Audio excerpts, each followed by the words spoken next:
All right, what if the skincare routine you've been loyal to for years is actually the thing that's destroying your skin? Today, I'm in New York City and I'm about to talk with Madalaina Conti. She's the owner of Madalaina Conti Synergistic Skincare, and she's a licensed esthetician based in New York City, and she's spent nearly a decade helping clients undo the damage of over-processing their skin. And I'm one of them. Her treatments get to the root cause, and she's worked with celebrities like Bella Hadid, Isabella Briggs, and Paige DeSorbo. She's opened her own studio at 26 years old. She walked away from the factory model and built something entirely on her own. She's hyper-personalized, holistic, and rooted in actually understanding your skin. My skin too. She's gonna show us her toolkit, and she's gonna share her own acne journey and maybe even show me a thing or two. Let's meet Madalaina Conti.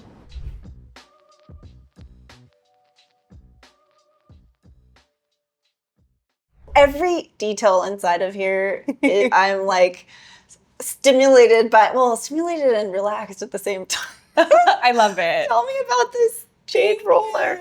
I got that one and a bunch of all the other ones you see around and the one I have hanging from the New York Bazaar. And they're antique from China, and I just thought they're so special. So yes, they're in their retirement. They're in retirement. Are just bringing retirement phase. Okay. Yeah. Exactly. I could just look around here and get excited about everything. Oh, you're so into details, and I have such a high appreciation. Oh my gosh, I love it. And a lot of the stuff in here is very sentimental, or like thrifted, vintage, and it was fun to kind of collect these things over time. And I do feel like it makes a difference. It holds this special energy that I love having here. You can feel it. Okay, girl, so you did not tell me this, but you were in Vogue? Hello? Yes. I am here in New York. I open up my Instagram and I'm like, wait a minute. Duh, of course Madalaina's in Vogue, but you didn't tell me this. Thank you. Yeah, this was like the biggest feature that I had had with them. I had done some quotes before, some write-ups, which is obviously always wonderful, but I did a really awesome collaboration with Face Reality, who I work with. They're one of the brands that I carry. They're a wonderful acne line. They've really changed the game for how we address acne as a system. So one of the clients I was working with them, they did a feature with Vogue to kind of talk through her routine and their system with acne. So it was really awesome to be a part of it, and it turned out amazing, and it just came out. So that was exciting. You look so good. I was Thank you. Okay, glazed donut. Yes. Hello. That's the goal. Let's talk about your glazed donut look, because ever since I met you, I'm like, this girl, she's like dreams, goals with your dewy, like natural looking skin. But I know that hasn't always been the case. And this is what you tell me, but I've seen photos, but ever since I've known you, I'm like, wow, your skin looks beautiful. Tell us a little bit about the journey. I want our Hydrate family to kind of learn, because so many of us deal with acne. I still deal with acne in my 40s. I'm like, just like this morning I woke up and I have them under my chin and I'm like, this is no fun. So I want to know like kind of about your journey and how it felt for you, your experience, and then what led you to being this badass entrepreneur that you are right now. Thank you.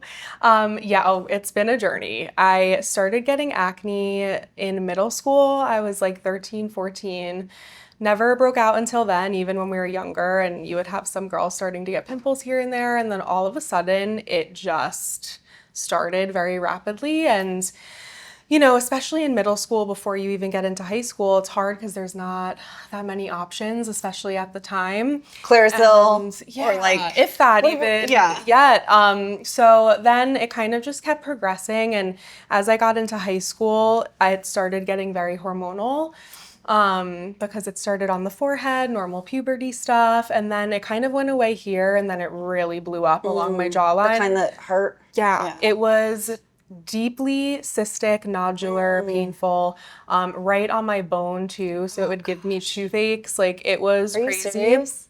And everyone's always, because it would sit right on the nerve on my jawline. And so I mean, I remember especially in college, which obviously lifestyle was a factor at that moment, but it was just like I would wake up in the morning and before I would even crack my eyes open, I feel something new. And I know that feeling. You feel around your face to see like what erupted last night. And then you're washing your face and it's tender and it hurts and it's just the worst way to start your day. And I think that's such a misconception is that there's such a vanity to it. And for me, half the time it wasn't even about how it looked. Of course, that's an issue and something that really deeply affected me, but it was so physically painful that it's just torture. And I feel like it's kind of taken all of these different avenues, and I know that there was a lot of other things at play that kind of tied into it. But anyway, I was dealing with some mental health stuff, transitioning into high school. I feel like that kind of tied into it. And I have a lot of autoimmunity in my family, and I was experiencing some of those symptoms, especially as it relates to my gut and things like that. So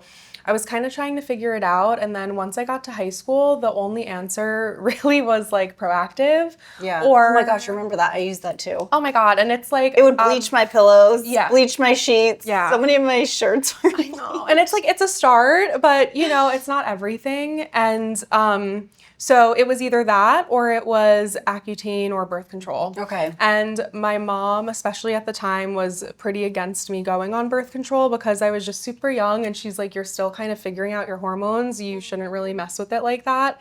And I was so frustrated at the time because I'm like, but if it helps my skin, like who cares, you know? But so finally, after a year or two, I think I was like a sophomore or junior in high school, I tried the birth control thing. And that's when it really like blew up. I think that it just was. So you got on birth control and it made it worse? It made it worse. And I tried a few different ones too, but the really deep cystic painful ones really started around that time. I had also gotten my wisdom teeth removed, and later on in life, I found out that it kind of didn't heal correctly. So there was some like deep-seated silent infection that was happening that I had to get resolved that I think was tying into it, which that whole area was a thing. So yeah, it was just many, many years I struggled with that all through college. And I then really started looking at like the internal, external, like what am I doing that's making this, what can I be doing that's benefiting it internally? Because we know topically is not going to be everything. I tried all the chemical peels, this, that. I didn't want to get on Accutane because at the time it was really harsh, and I knew some people that had gone on it and it was really scary.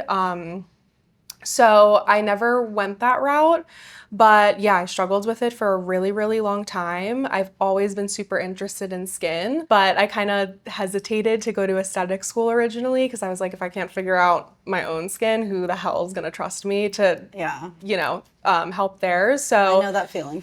Yeah, but it's like, but I do think it's something that obviously wound up being such a blessing because I can connect with clients in such a deeper way, and it's such a specific thing that you go through. But then part of what started to clear it up, I think it was just like a mixture of things all at once. I had gotten off of birth control after college, which my skin really flared up, but then, you know, started to level out a little bit.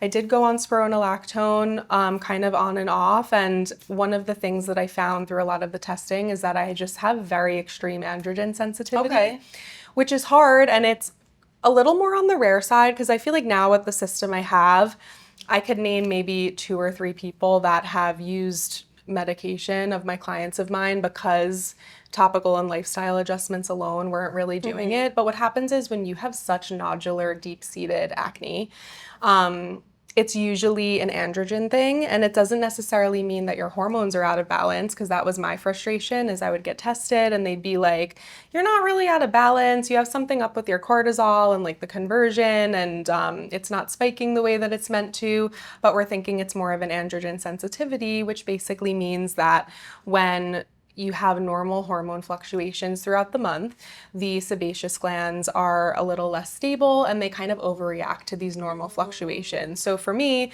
getting on that was something that helped to kind of level it out a little bit so that anything I was putting on topically was actually able to get to the root and calm it down from the inside out, and then supporting from the outside. Because when you're so inflamed topically, anything you're putting on isn't always reaching deep into the pore where it needs to go. Interesting. So had gotten off of it for a little bit, had a really stressful time in my life where it flared up pretty badly again a couple years ago.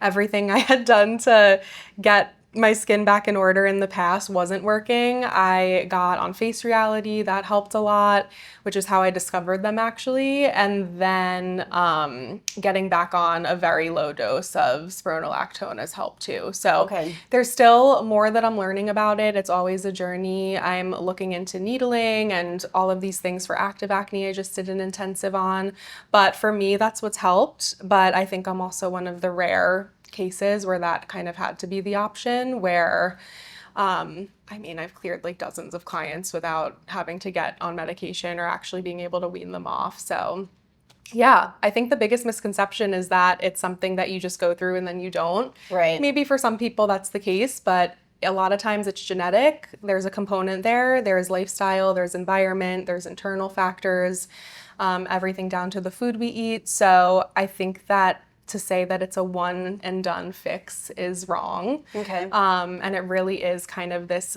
puzzle piece of everything that I do in my life that I feel like has been the thing that's kind of kept me here. So yes, that was a ramble, but it's a journey. It is a journey. It's right? ever evolving and you're always learning, and you know.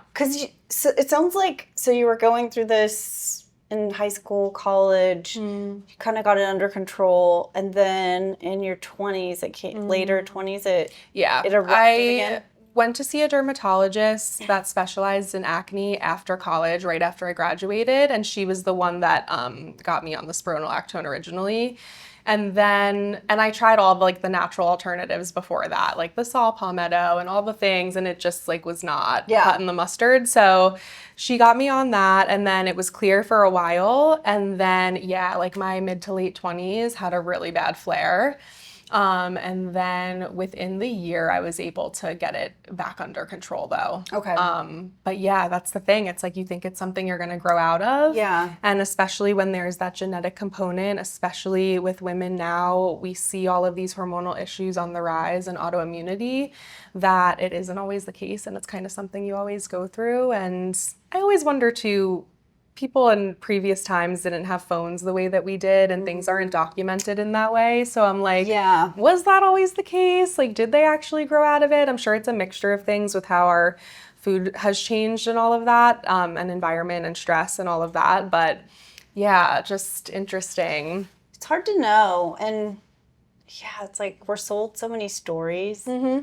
Even our history books, it's we're learning, was this really true? Did it happen this way? So oh my God, always. Yeah. I love your story, how you can connect with your clients because you can really feel it. You have been there. You've been in the trenches. You not only experienced how it is to just cover it up with makeup or feel embarrassed about it, but more so how it was affecting your body and how it was so painful. And it's that is... that's what a lot of people will mention, is just the pain. Yeah. It's something that people think, oh, it's just something you don't like or doesn't look the way you want it to. But no, it's so much more than that. And so much more. How it can feel. So, okay, tell me a little bit about, so we met in 2018 at the Face Gym, and you had just become an esthetician then? Yeah. Mm-hmm. And so you were working for someone else. You were kind of doing the more corporate model of skin, probably learning from big box businesses on how to treat skin. So what was the transition like where you learned maybe a more general approach to skin and then you started doing what you're doing now? Because your approach now is so unique and it's unique to you, and it feels like art in a lot of ways. Thank you. How did that happen? I feel like a similar thing. I've always just been so curious, and honestly, the more I look back, even to when I was a kid, it just has been something that was always so intuitive to me, honestly. And what I like, and I kind of did this strategically, I started out at Face Gym because one thing I'll say about them is that they did give newbies a chance. And when you're first getting into aesthetics, and totally understandable. Like, it's people's skin. You have to be really careful, and like people want you to have experience, but it's like you can't get experience if people aren't hiring you. So they were giving a lot of newbies a chance at the time, and I really liked that they focused on massage. And I wanted that sort of foundational approach because I really believe in how lymphatics and how the health of the tissue works and can be manipulated is such a huge component to the health of your skin without having to do something invasive or alter yourself in any way. And it feels good, and I love the touch and I love the flow. It's like a dance. I'm so relaxed just thinking about it. I know. And it was a great model, you know, at the time. So I loved that because I was like, you know, of course I can hone up on extractions and skin conditions and all of these things, but I really want to learn this base technique of massage. And so I worked with them for a while, and I would always take classes on the side of other things. And it kind of evolved from there. But one thing that I really felt was missing in the industry was kind of the connection. And I know there's so many people that are like, you can't be everything for everyone. And that was the number one piece of advice that I had gotten from other estheticians before I got in or went off on my own and did my own thing. They're like, you can't try to offer anything, everything. And I believe that to an extent, but my niche is kind of bridging the two, I feel. I don't offer everything, but I feel like I'm very strategic about the modalities I use because as somebody with acne-prone skin and inflammatory skin conditions, also had like rosacea for many years during that craziness time, I felt that it was kind of an either-or situation.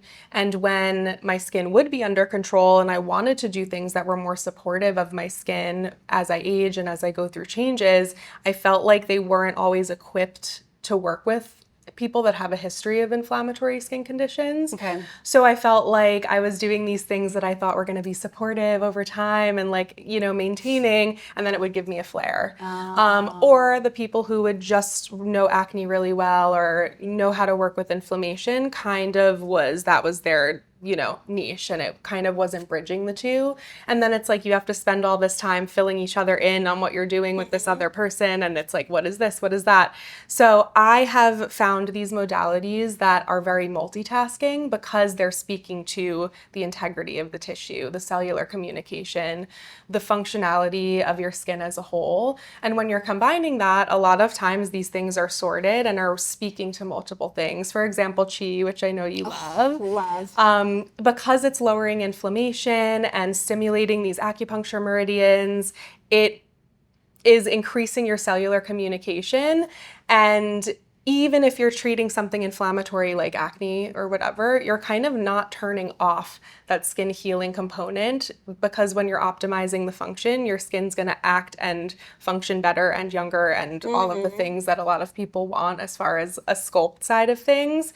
So all the modalities that I've taken in for the most part really do speak to a number of things. So it's not like I'm offering every single thing, but I can treat a lot of different things. And that's sort of the gap that I've built. And same with the product lines that I carry. Of course, not everything's going to be for everyone, but I really am specific about how I curate to be able to speak to a multitasking situation in the sense that you don't have to be on 100 things. I love that. Yeah. Because I don't want to be on 100 things. No. Who has expensive, the time? There's no time. Yeah. And then how much like chemicals are you putting into your body? So, and I know you're really cautious with that, but it's interesting because I think about how when I come in to see you, I feel like I'm very educated in the skincare, being and owning a skincare clinic for so long. And I love everything about skin. And so I feel very up to date. But whenever I come to see you, I learn something new. So that's high value for me. Yeah. I'm like, okay, there's so much value in this. Like you have all these different modalities that you teach me, and my skin, I leave looking so snatched and hydrated. And I don't think that's very common in the industry, because when I go to get a facial, which I don't do anymore, I go to you because I fly all the way over here from San Diego. Oh my gosh. Because often when I go to get a facial, it feels like fluff and buff. I don't know if that's a word, but whatever. It's wax like on, wax off. Wash your face, do a peel, do a mask, do a kind of like a little massage to relax you, wash it off again, put some cream on, done, you know? Sometimes they'll do something like some high frequency in between or something like that. Yeah. it's just like I could have done that at home, you know? Yeah, you feel like you're really getting something. I feel like I'm definitely getting something with you because you do these different modalities that are enhancing cellular communication. I think that's the main thing is when you are enhancing cellular communication, then your cells are doing what they're supposed to do. Aging is really, it's a slow dehydration process, but it's also inhibited cellular communication. The cells are not communicating as well as they did once. Yeah. I always think about like a flower, you know, you can put a beautiful rose, you cut it and you put it in a vase and there's water in it, but the stem is not pulling everything, the water's not flowing up to the petals the way that it once did when it was connected to the root. And so it's lost that integrity and the petals start to wilt and fall. Yeah, so it's kind of like our cellular communication needs a little help sometimes. Yeah. And so you're really good at doing that. Thank you. It's always such an honor because I have, it feels even more special to me when there are people in the space that really trust me so deeply and feel like they're learning. And obviously, likewise, every time you're here, our chats are always like the best. But, and I have so many estheticians who also will come to see me, and it makes me feel so good because yes, it's about the learning and the modalities and all of that, but I do feel like there's this energetic component, which I'm sure we'll touch upon, that is the healing. It's like, we're in such a virtual world that it's like when you can sit down with somebody and touch them with intention and like think about the good things that you want to happen, it amplifies everything that you're doing.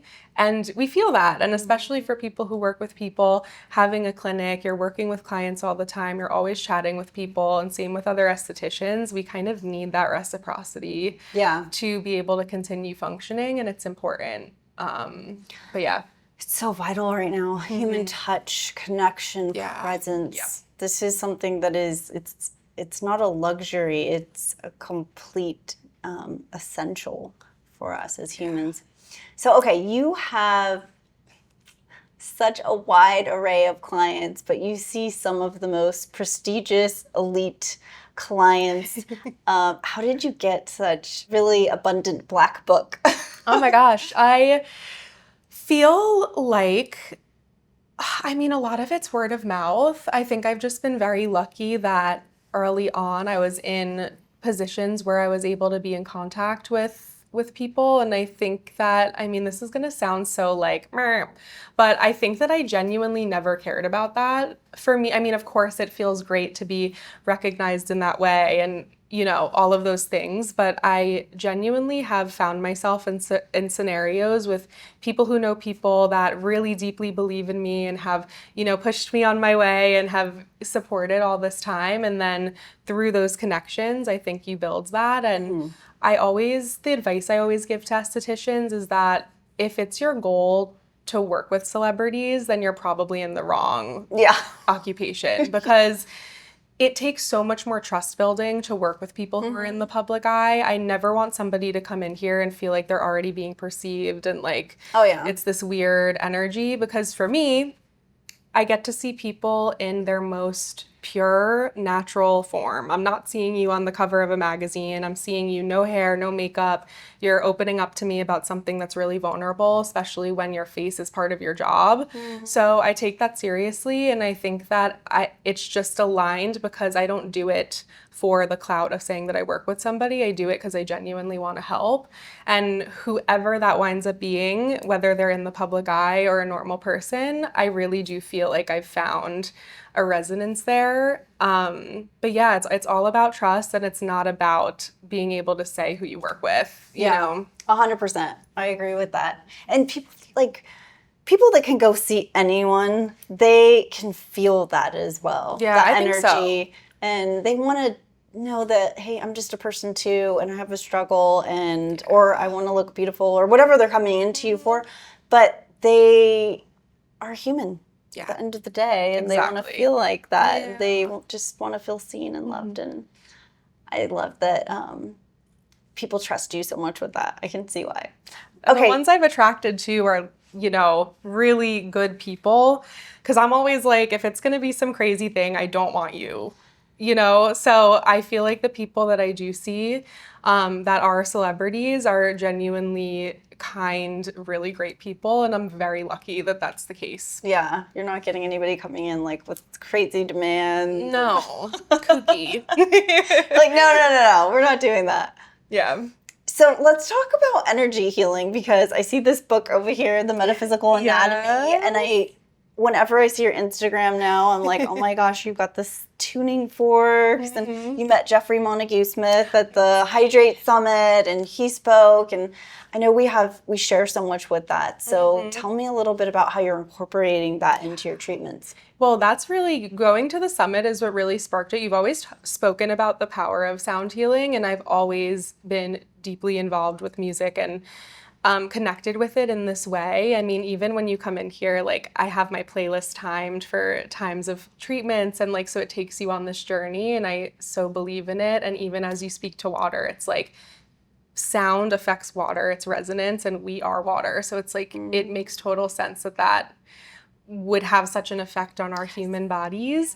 But hearing him speak at Hydrate Summit, I was like, I like have chills thinking about it. I was like, this is something, like, this is major. And I don't really see anybody incorporating that in the skin space. Even in the class that I'm taking, it's a lot of like body workers, massage therapists, but I'm the only esthetician. And I'm like, this is gonna be huge. But I'm taking the quantum cranial sound healing. And basically what we've been working on in the primary stages, I'm still very new in it, I'm still learning, but it's decompressing the cranium, learning about all the bones, all the fluids that pass through. But what's so important about that is because when you're decompressing, you are letting go of this tension, you're getting the resonance going correctly, it's grounding, and I will do it on people without telling them, just to like decompress a little bit, and they're like, what was that? They're like, I feel so deeply like rested and regulated. Have had migraines go doing that. People crying. It's just beautiful. I think that we would be silly to not tap into the energetics of it. I mean, It's like we just said, it's like your intention and every touch, every moment of contact you make with somebody matters. So it only makes sense that working in sound healing will have a similar effect on the skin. Well, it's interesting when you say that, because what's coming up for me right now is thinking about when my skin was struggling the most. It was usually the moments where there was dissonance or tension within me energetically.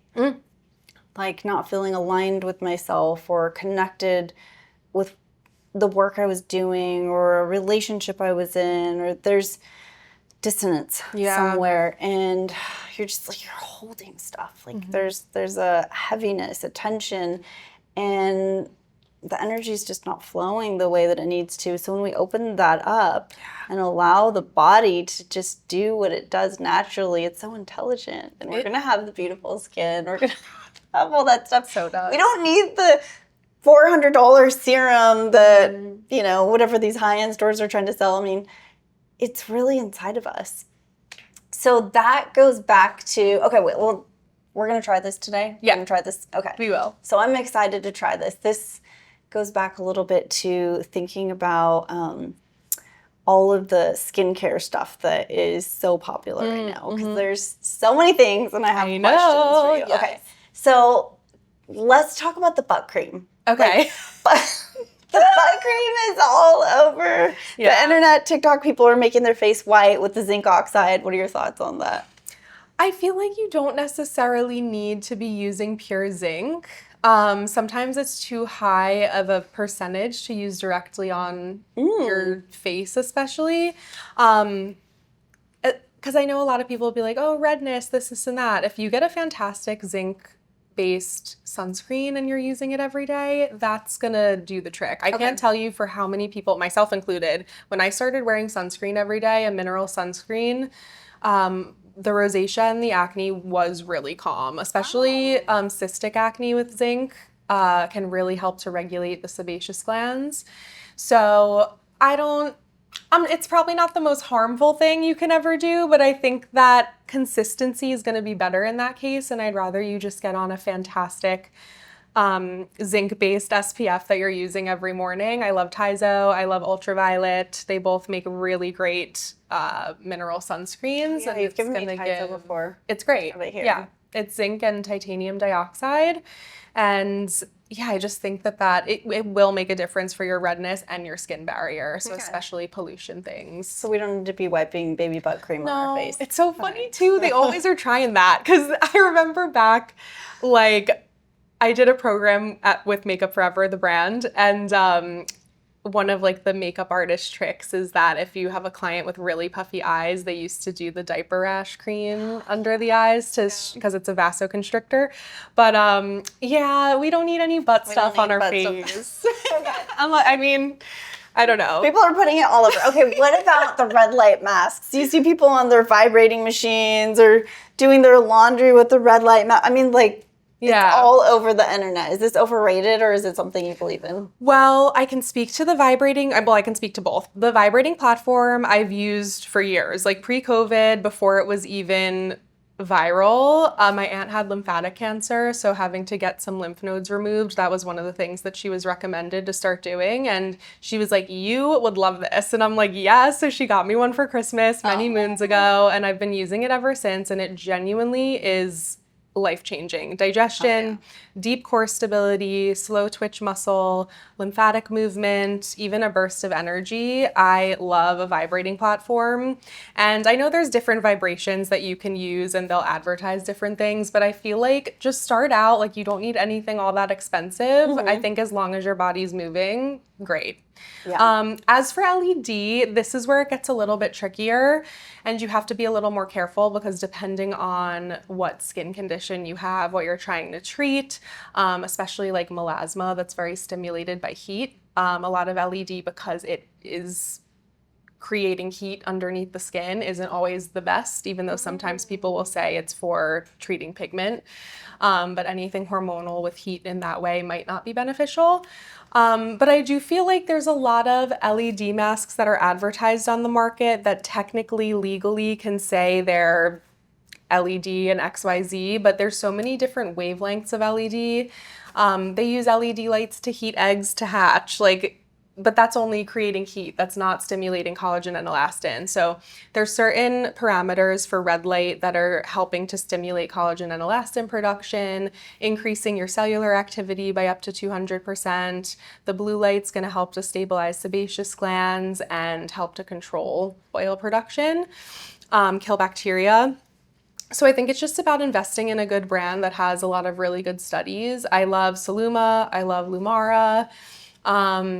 And those are the two I really use. Dermalux is great, but they're a pro-only brand, I think. I've tried a bunch, but I feel like I see the most difference with those. Saluma particularly. What about like Lima laser? It was like a red. I like Lima. It's a little different. I think they originally had angled it as like a cool laser because it's supposed to get a little bit deeper. I do feel like there's room in your routine for both, but for me, the Lima is a little more targeted, whereas LED, I love that you can kind of treat everything. I will say though, with the Lima, I do see a big difference in my glow when I use Lima. When you're doing it regularly? Yeah. That's awesome. Yeah, I have one, but mine broke, so... Oh, I know, I'm like, darn it. It's pretty cool though. Okay, so everybody's doing those. All right, now, PDRN. What the heck is PDRN? Why is everyone talking about it? PDRN is salmon DNA, and there's a lot of different ways you can use it, and I feel like this is gonna be the same. There's actually a ton of research for oral and injectable for its efficacy, especially for like diabetic ulcer and wound healing, things like that. And I know that in a dermatologist setting, it's been used now either with microneedling or injected under the eyes, and I've heard good results with it. I haven't tried it personally. I think topically though, it's kind of similar to the collagen thing where it's like your skin actually isn't really absorbing and being able to decode and utilize it, but maybe it might help with a little surface hydration and glow, but I don't think it's foundationally changing anything in your skin when it's just like a topical mask. Okay, so it's not changing the cellular integrity like we want. I think even if it were, it's too soon to know. There's not really research there. We see the most of it for it being injected or like using it in a dermatologist setting. But yeah, I think people do need to be careful though, because I know there's some like at-home needling, which I would never recommend unless it's Environ. But not all products are also meant to be delivered at that depth. When you're putting something on your skin, you're really only absorbing about 4% of it unless you're doing a needling or sonophoresis, iontophoresis. 4%, you said? Yeah, Oh it's my not gosh. So all much. these people spending so much money on these creams and serums, only 4% is getting in unless you're doing 4%. There's different delivery systems that are sophisticated, you know. So on average, that's what you're absorbing. But it sounds low, but it's not like you always need that. Like really topical skincare is helping the surface of the skin. Of course, there's going to be things that are going to assist in the production of cellular turnover and things like that, which even though it's topical, it sends signals down to help. Yeah. But kind of like if you're putting on like a hormone cream or something, it's sending signals to your endocrine system. But as far as like changing the collagen or elastin fibers, maybe. Exactly. I just don't like to generalize because there's so many different products now and delivery systems have gotten really sophisticated. So not always the case, but I kind of just like to take it with a grain of salt of, you know, how I feel there. I love that Environ roller that I got from you. It's so different than any other microneedle roller because the other ones have really scratched my skin, and this one you can use it every night and it's safe to use. So I love that. Okay, so let's see. What are some other things? Oh, acne scars. So I have pigment, and anytime I get an acne, a pimple, I'll get a scar. My daughter's dealing with that right now. She's 19 and she has beautiful skin, but she's always like, Mama, my skin, you know, I've got these acne scars. So she wants to know, and I want to know too, how do we get rid of acne scars? I'll say the biggest piece of advice, which I know nobody wants to hear, but I think we need to be realistic because we're in such an instant gratification world we live in. Time is going to be the biggest thing, especially when it comes to pigment. Okay. Your skin has to feel safe enough to let the pigment go. It's going to be a process that takes time. And if you're on products that are treating acne and like preventing, it's going to start to fade. And especially if you're somebody who has had very active acne for a long time, you'll notice that once it does start to clear up and you don't have that repetitive damage happening to the pore, a lot of it will resolve itself when it comes to pigment. So it's just time. And of course, like I love mandelic acid, I love azelaic acid for acne pigment, even benzoyl peroxide because it lowers inflammation will help. But then, because there's so many different types of scarring. So that would be my biggest recommendation for pigment from acne scarring. A little microneedling too can be helpful. And then same thing with pitted scarring. Even in that subcategory, there's a bunch of different types of pitted scarring, but sometimes it will resolve on its own. But basically what's happened is when your collagen's rebuilding and it goes through that cycle, the skin can kind of collapse in on itself, which is how you get a bit of a textural scarring, or again, that repetitive damage to the pore over and over again. But sometimes in those cases, the best thing is, or you kind of have to reintroduce a controlled inflammation to the skin, which is the needling. So I'm learning about doing it with acne and how that's working, because in the past it was kind of seen as a no-no, but there's a lot of really promising things coming out from some estheticians that I really trust and admire. And, you know, for somebody like me too, who has had these issues for forever. But yeah, with the textural scarring, I really like microneedling for it because you're creating a controlled inflammation that's going to help rebuild the collagen in a more uniform way. So you can remodel the skin. You can, to an extent. Like in some severe cases, you can see a lot of really great improvement. It might not be perfect, but you can make a big difference. Some lasers, but I think that lasers are tricky because if there is other pigment situations involved, I think it depends on the practitioner, it depends on the type of laser. There's a million. CO2 or Fraxel for scarring usually works really well, but they're much more intense. Yeah. But there's so many needling that has gotten so sophisticated that it's kind of minimal downtime, and over time, it will really help to rebuild that. So that would be my biggest piece of advice for scarring. But also too, just knowing that like everybody's skin has texture, even mine, like I have wrinkles, I have pitted scarring, like it's not, you can't look at somebody on Instagram and be like, even my own pics, I'm like, damn, my skin looks good. Even from like times when I was breaking out so bad, like my yearbook photos, you would never be able to tell that I had acne or things like that. But I think it's just time and patience and a practitioner you really trust and really understands the type of scarring you have. So, and I agree with you, same. For anybody watching that's like, oh, your skin, like even in this show, we are under lights and stuff and it's filling in anything. And so our skin looks more perfect than it would be if I just went outside. Oh my God, under totally. some uneven light. Like, oh. Yeah. So that's human. Yeah. And so we can have unrealistic expectations based on what we see on a billboard or social media or something, which isn't real. But as far as helping our skin get healthy, there are so many options and we're being marketed stuff all the time. What are your thoughts on, I know there's so many different types of lasers, but lasers as opposed to maybe doing at-home microneedling? Well, I never recommend microneedling at home, and anything that's telling you it's microneedling at home, I'd probably avoid. Okay. The only sort of rolling I would do at home is the Environ roller, because that is the doctor that founded it, Dr. Fernandez. He was the pioneer of microneedling. It's a very specific tip. It's a specific spacing so that when you're rolling, you're not dragging it across the skin. But even that, it's only at a very shallow depth that is helping with product penetration for specific products designed to be penetrated there. Okay. You can get something that is kind of like an immune response where it's these nodules in the skin that don't heal if you're penetrating things that are not meant to be. So if you're, even if you're using that great roller and using a product that's not meant to be used in that way, you can have this immune response and it has to be cut out of your skin. Oh. So no doing that at home unless it's like this specific thing. Okay. So there's that. And then it was, what was the other one you asked about? Well, just like as opposed to lasers. Or laser. Yeah, because it's like there's so many different frequencies of lasers and different types of lasers, but I think for people at home and for myself, sometimes you think, do I need to go pay all this money and have this laser and have all this damage done to my skin? Because I have done that in the past.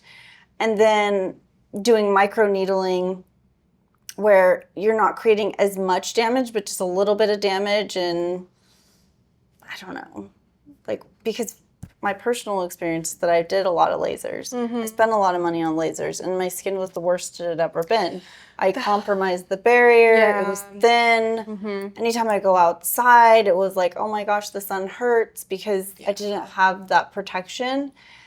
And as I've gotten older, I've done less and less to my skin, and I'm like, oh, it looks the best it probably ever has, minus like whatever wrinkles are happening, but it just looks healthier. Yeah, I actually agree. I think that for some people, lasers are life-changing, and I think that a lot of it really has to do with the person applying it. Honestly, I think that a lot of people that are doing laser, if it's not a doctor even, or not fully understanding it, and also manipulating your skin in a way, because there's so many times where I have somebody come in and at a glance I'm like, okay, things are looking good, but then when I really get in there, I'm like, oh, I wouldn't do what I thought I was gonna do now after feeling. And I think sometimes when you go to more of a clinical setting, they're not manipulating the skin in that way to know, because sometimes you visually can't tell. Okay. But what I will say with laser is that it varies so much person to person, because like you said, there's so many different lasers out there. There's so many different practitioners. Yeah. But I even can speak to experience. There's a wonderful dermatologist that I love that is really good with laser, and I've sent 2 different clients.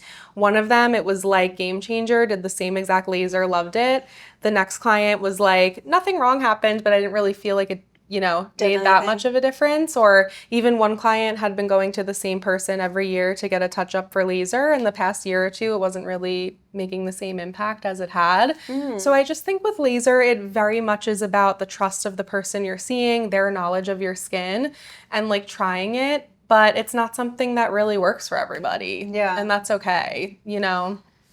Yeah, I've done so many of them, and I would say I probably spent more money doing more damage to my skin. Well, that's the thing too. It's that fine line. Yeah. Because there's certain treatments that you're going to do that are the controlled inflammation, like microneedling, where you actually want that inflammation to be on the skin because it triggers your healing response. And when you're calming it down too soon after a treatment, you're almost like limiting the capacity to which you can, heal. But I just think that it's going to be so dependent on each person. But there's that fine line, because then it's like, okay, I did this thing and now it's not calming down at all, and it actually has caused all these other problems, and I have all these other scarring. Yeah. I mean, even with microneedling, I had a client of mine, go to her derm for some scarring. And I think it was the serum or something they must have used, and she had this crazy breakout like I've never seen before. Oh. And she's like, well, I just spent all this money to do this. Damage my skin. And then now, like, all the work we did was kind of like backtracked a little bit. I can feel that. But you never know until you try. Like, skin is weird, Everyone's so different. And so I know that question's a very general question. It's kind of hard to answer in that way, but I just didn't know if there was like a thought on it that would get people. I think for that particularly, it kind of just depends. Yeah. I think that's a good point. Who's the dermatologist that you like here? Dr. Belkin. Okay. Dan Belkin. He's an artist. I don't do injectables. I'm not big on it, but there's a few of my clients who will still get a little bit of Botox, and you cannot tell, and I always can tell. Really? So he will tell you no. He is very much like, will not push you, and will look at somebody and be like, okay, I think that this is all I'm going to do for you, and we're not going to overdo it. So if you like a more natural situation, he's great. Okay. And I have a lot of clients that go to him. Also shout out Beck, because she connected me with him.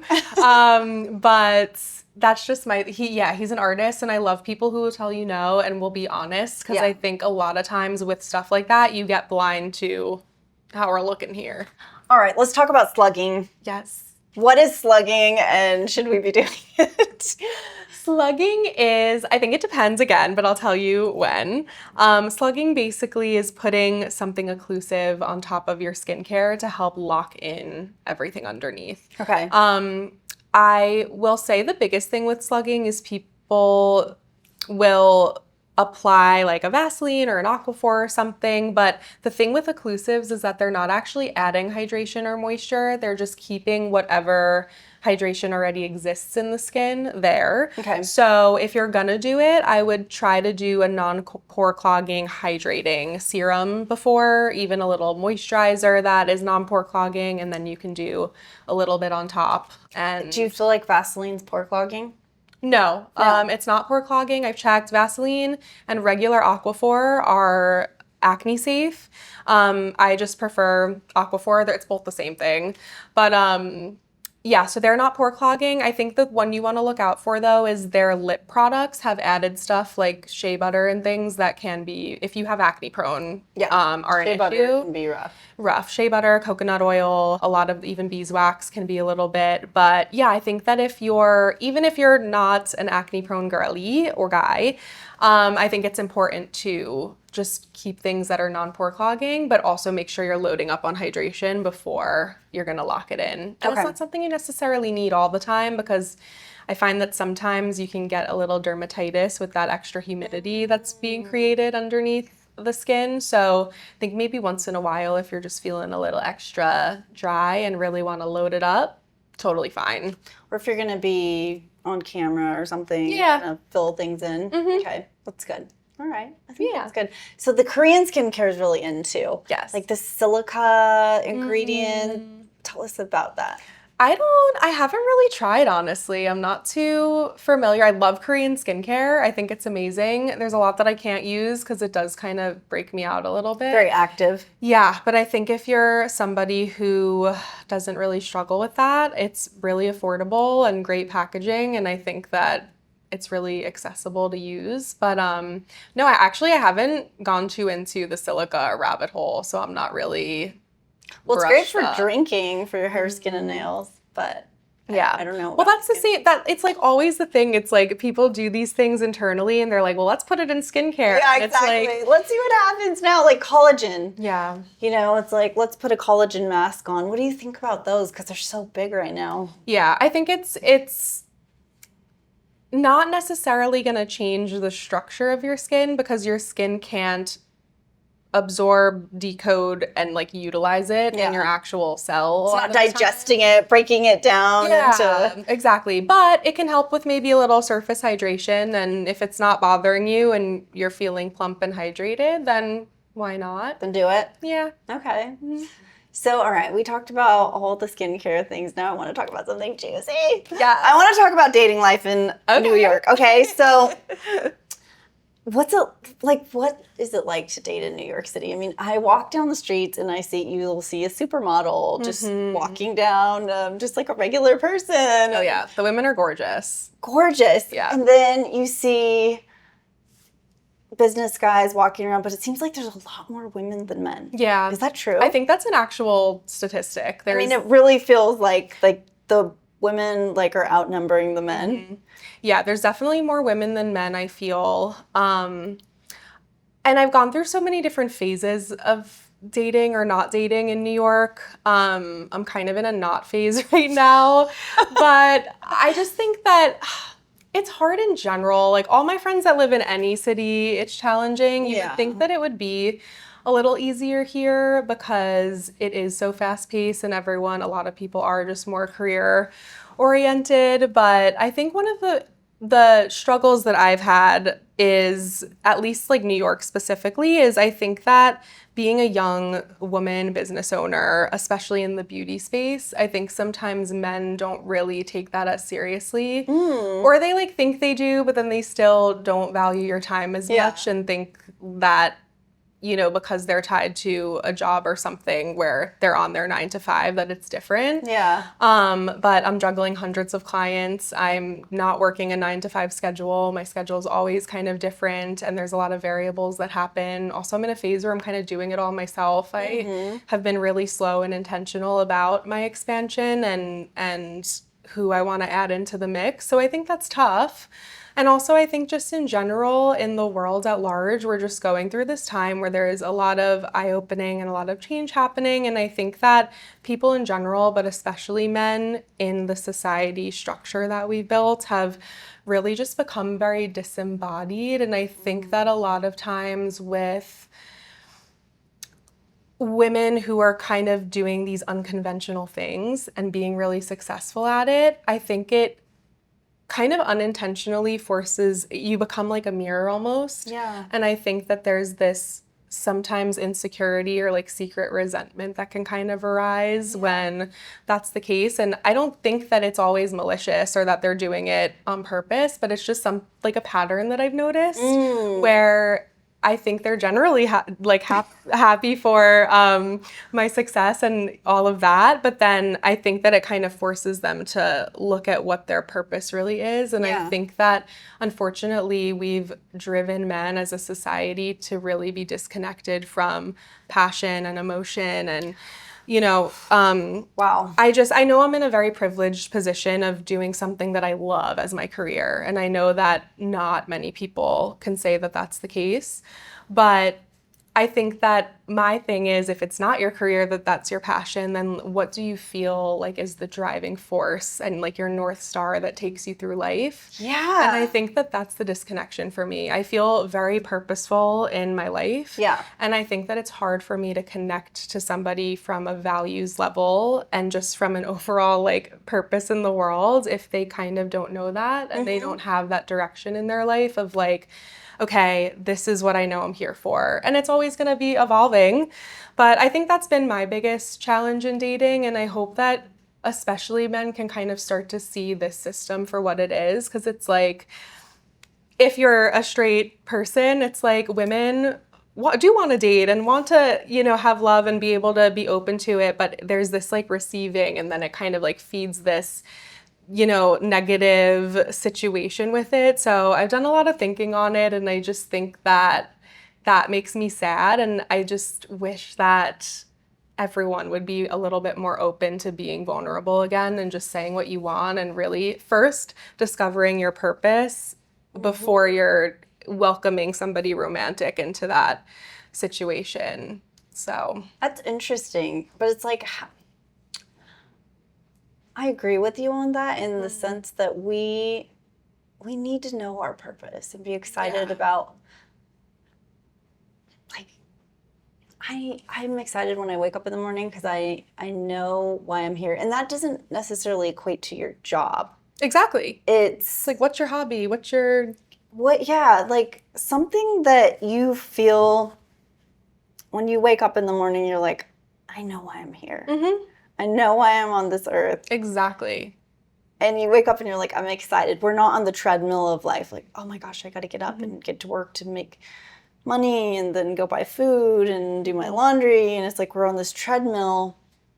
And then it's like the next thing seems like, well, now I can find love because that would feel good because everything else feels so hard and so difficult. And so if I could just have someone to snuggle up on the couch with at night and talk to, and that sounds good in theory, but then you go back to the reality of what you're talking about. And if we're not fulfilled inside of ourselves, then no one else coming outside of us is going to fulfill it. It's actually, like you mentioned, a mirror of ourselves where I get to look at myself again and go, oh, those are the parts that I don't like. And now you're reflecting it back to me. And that's always going to be there. Of course. But if I don't have that solid foundation of, I know who I am and I know why I'm here and I'm confident in that, then nothing else is going to. Yeah. And when you're not seeking the external validation, especially from a romantic partner, everything changes of how somebody's going to fit in your life. Yeah. And it's like, I don't want a partner where we're going to feel like we're fully emotionally dependent on each other. And like, yes, I would love a situation where it's like we cannot get enough of each other and want to be together and all this stuff.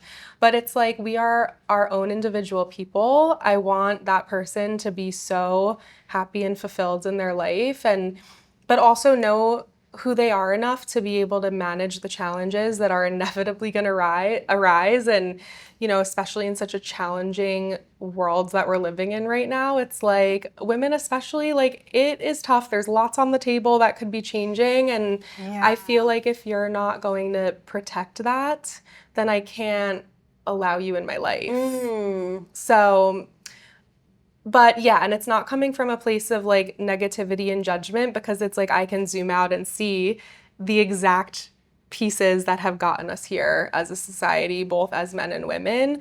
And I think that it's a disservice to all of us. But yeah, I think my one hope is just for more vulnerability, like more fun. Romance is fun. Like it doesn't have to be so fun. serious. Yes. How do we make it more fun? But making life more fun, more and juicy. Curious. Like the curiosity about life. That's it. Curious. You know? And we get to be curious forever too, right? Because you think you know somebody, like even you, we've been friends for a while now. I want to be curious about learning. Okay, what's on your mind right now? What are you learning? How have you been growing since I saw you last? And that curiosity is what keeps that intimacy and that connection. Because if I just think, well, I already know everything about her, she's, you know, whatever, let's not talk about getting to know you and get curious. Instead, we're just going to talk about other people, other things. Totally. I want to ask you questions and really connect with you. And that's something that could be so exciting in a relationship for the rest of your life.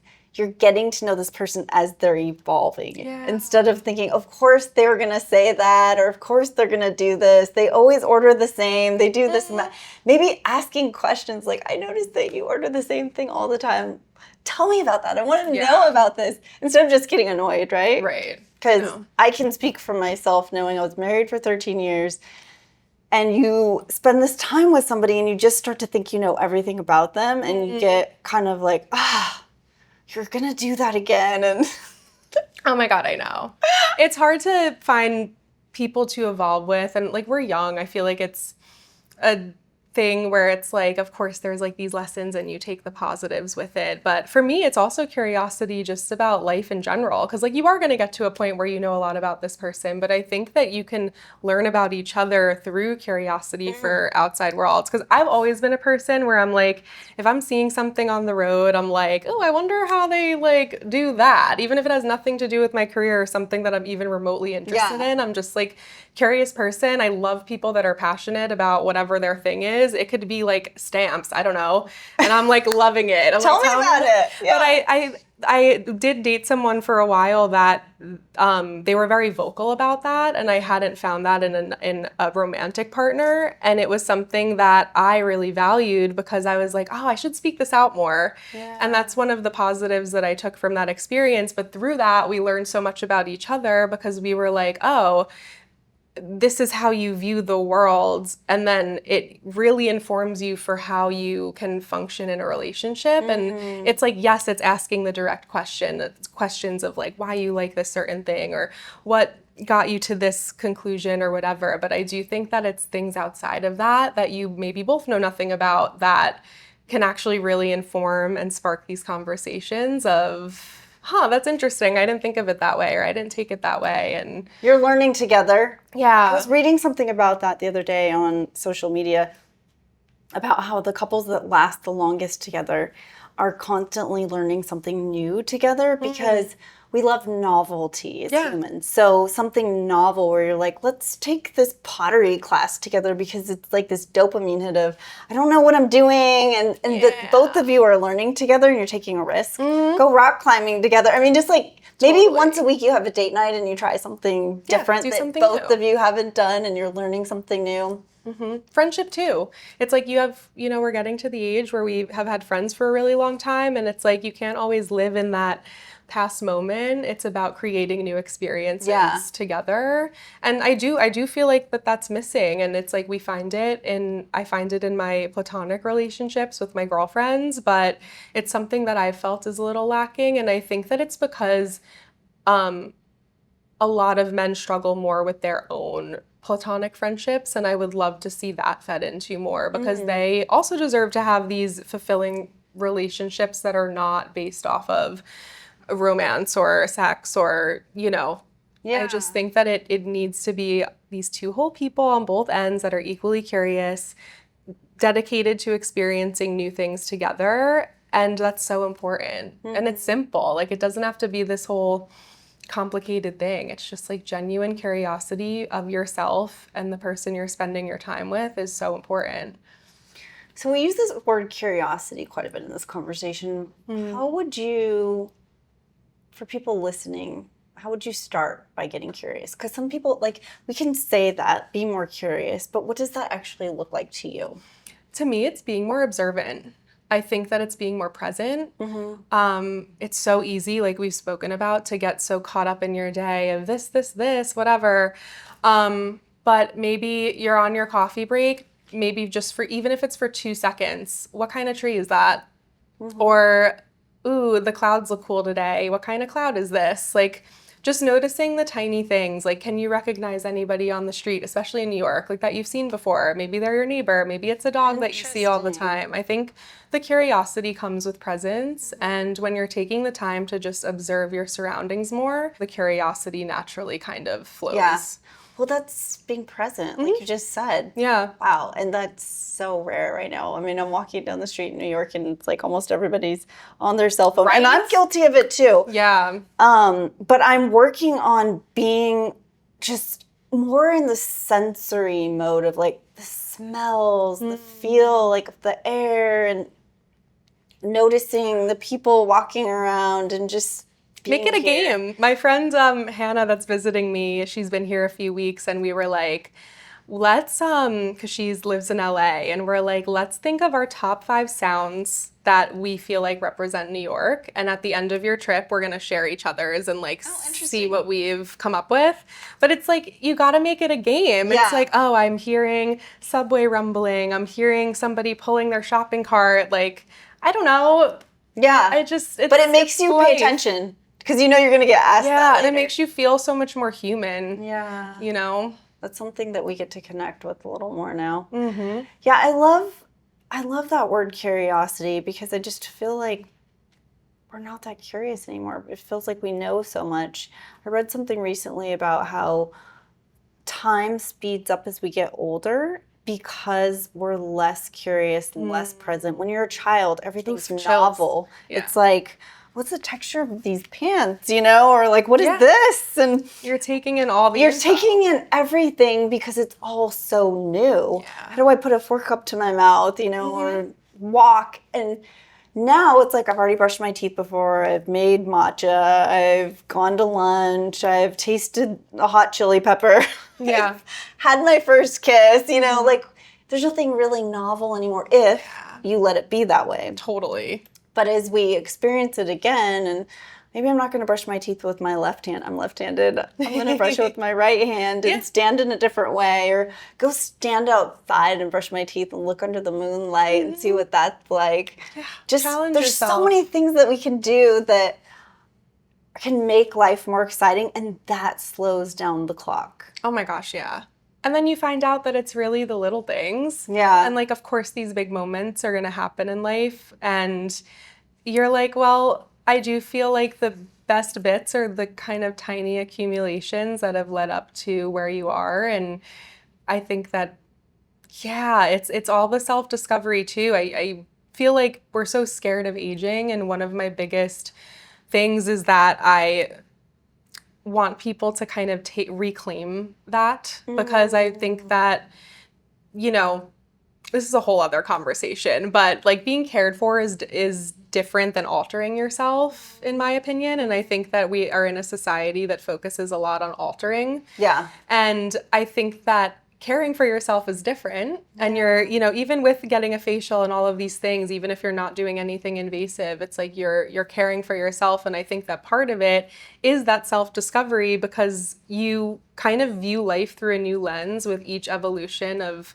the things that you're learning week to week, day by day. Like I can even look back to last week and be like, no, I've had so many breakthroughs since then. And it makes me excited, because something that was told to us from such a young age that's so scary for women, of like your worth in the world and you being seen is like diminishes. It's gonna diminish, yeah. You're like a rose that's wilting. Right, exactly. Going back to the rose. But now it's so exciting because I'm like, wow, I can't wait to meet who I am then. Like when I'm 40, 50, 60, like, Yeah.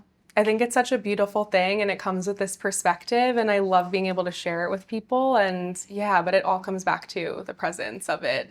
It does. That's such a good point. I mean, I'm 46 now, and I feel like if you would have talked to my 26-year-old self, I was terrified of turning 40. Like, what's that going to look like? I'm going to be worthless. I mean, the thoughts that would go through my head, and it's almost embarrassing to even look back and think about how scared I was.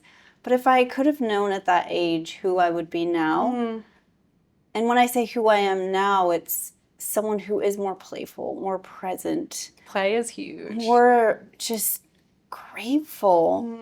And life is so much juicier. When I was in my 20s, it was like, what's next? What's next? I got to do this. It was like a striving energy. Yeah. And when you get to be the age that I'm at, I'm like, this moment is so precious. I'm never going to get it back. You know, even to sit here and have this conversation with you, it's like, we get to be here right now. I'm not worried about what's going to happen after, because I get to be here right now. And my 26-year-old self would not have, would have been like, what's for dinner tonight?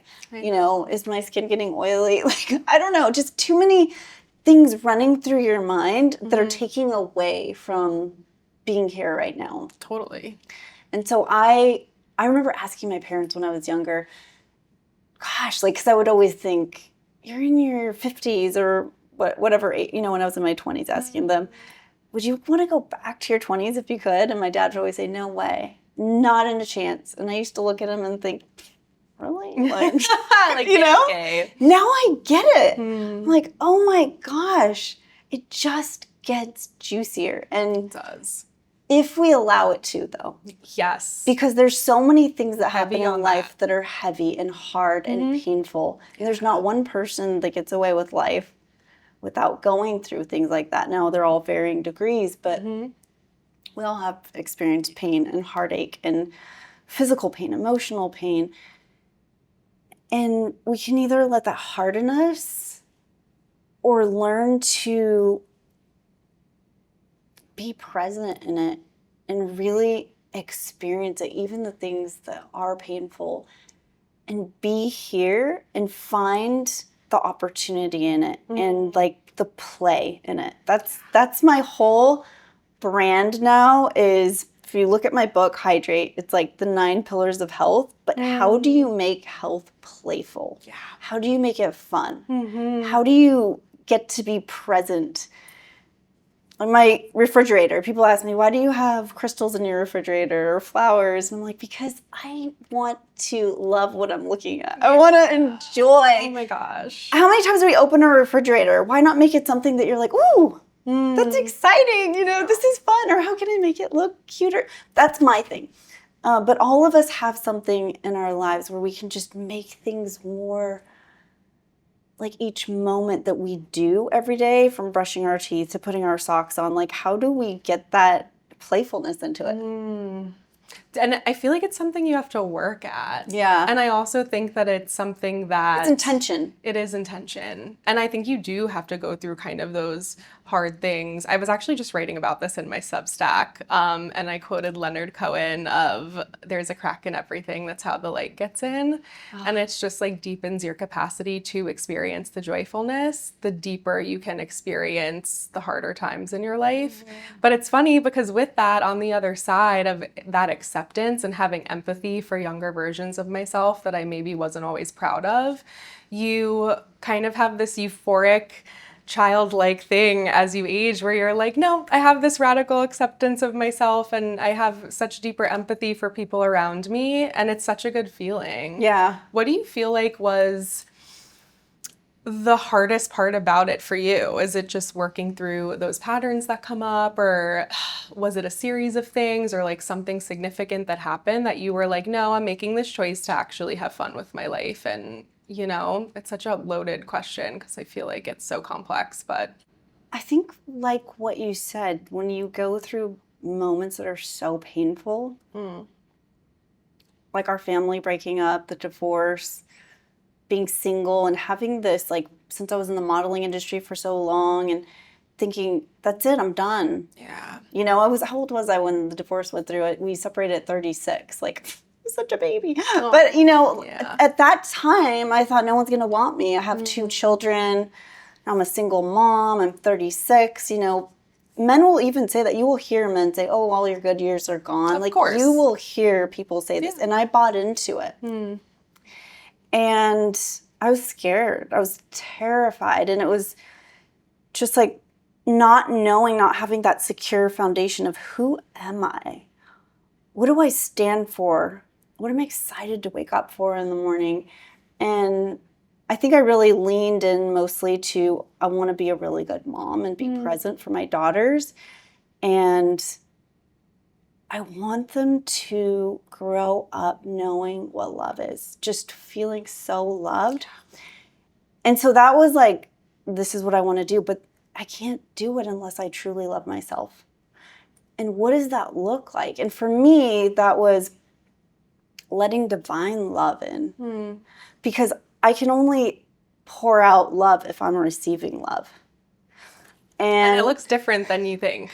It really does, because the temptation was to just go get the first guy that wanted to adore me and be like this, like, horizontal type of love where it's like, you're telling me how amazing I am. And it's like, okay, I feel good and I'm receiving this. And you're opening my door for me, taking me to dinner and treating me and buying me things.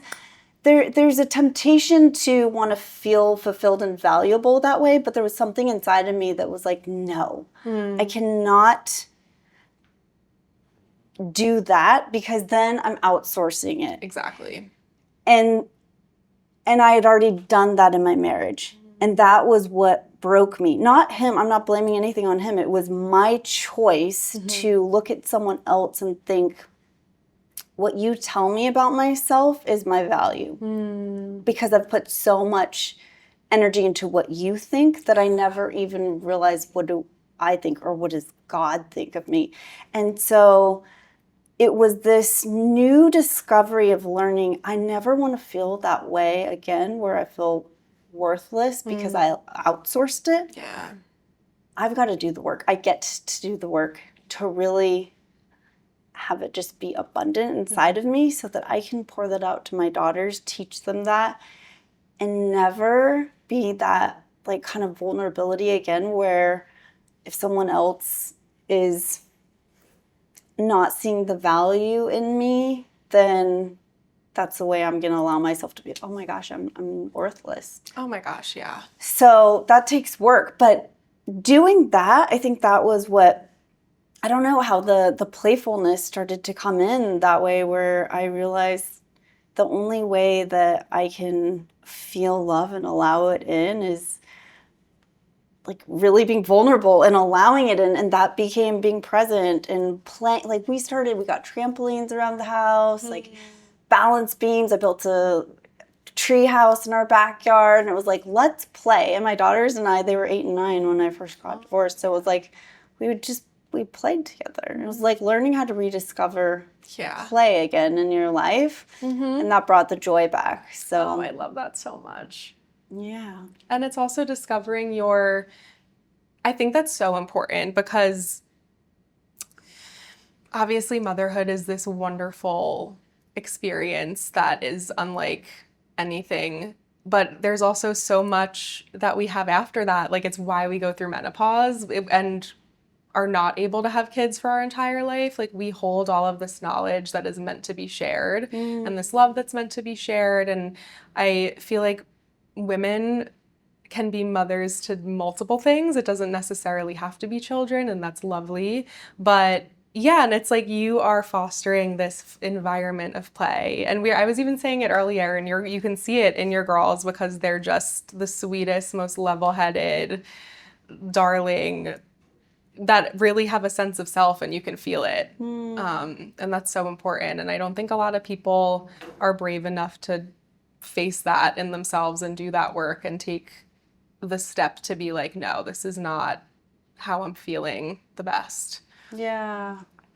Yeah, to be able to advocate for ourselves. Well, to that, let's go play. Let's go play. I want to play with all the skin stuff. Yes. Let's go explore your skincare room, and I'm ready to get this the best facial part. going. Let's go.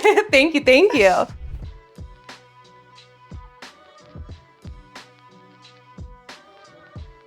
Now it's time for me to go have some private skincare time where I can relax my nervous system and get totally pampered by Madalaina. So